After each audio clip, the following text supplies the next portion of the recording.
This is section 2. In section 1, we talked about MVC and OOP in relation to Magento. And now we're going to talk about event-driven architecture.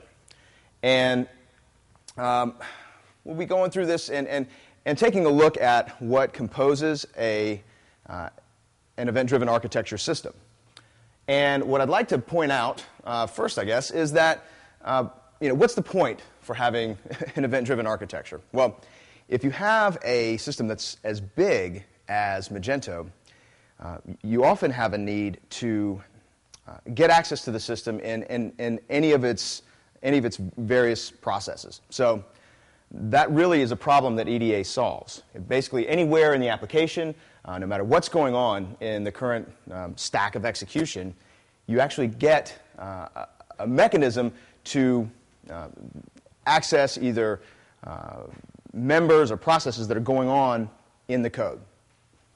Now, so the basic players in event-driven architecture, you have this, in Magento anyway, is the event, which is the thing that happens, as well as the observer, which is something that's actually watching it happen. And with observers, you get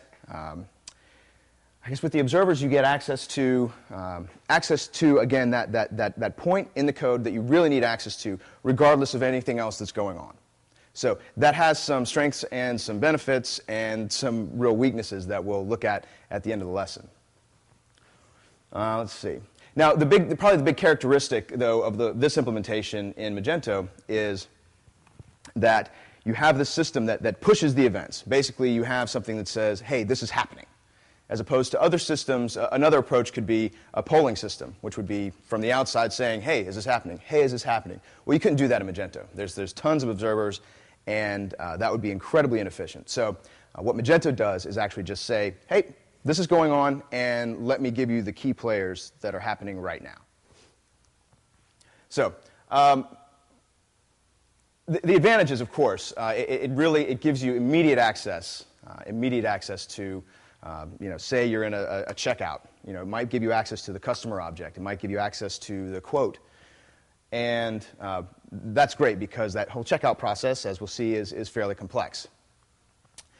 You can really spend probably the least amount of time doing EDA as far as making something happen. But the drawback, of course, is that because it's so disconnected from the logical flow, well, guess what? It's really complex in that you can have several different events firing at any given time, any number of observers observing those events, changing data, doing things, and you don't necessarily know the order that they're going to happen or necessarily what's going on. It may not be immediately apparent from stepping through the code. So it's just another place that you have to debug. That's the big disadvantage. So, and then the other disadvantage, of course, is that having this event-driven architecture, having this system dispatching events, checking to see if there are any observers, well, it's just more processing load. So, this is one of my favorite slides, actually, in this entire course, and it's really because this is exactly what happens in Magento. You have the execution stack, and then along the way, well, you'd have any number of events firing. There are lots and lots of events. But typically what happens is the event is dispatched, and the event architecture will basically check the configuration to see if there are any observers. In this case, there's several observers, and you can have any number of them. And what happens generally are the key pieces of data, the key objects, are passed in here, and then each of these observers may or may not do something to it. May interface with a remote system, who knows?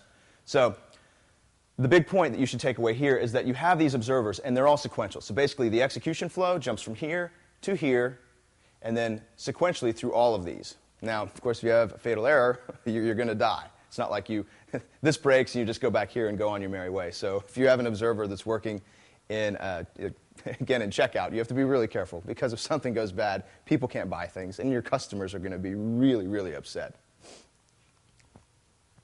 Okay, so this is one of our favorite exercises, And it really, I think it drives home this concept, because one of the big things that we see in this course is a confusion about actions and events.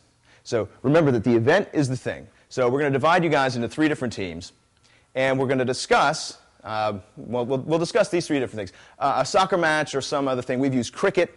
That you can take any of these and run with them. So basically we're going to have this environment that's analogous to Magento. Yeah.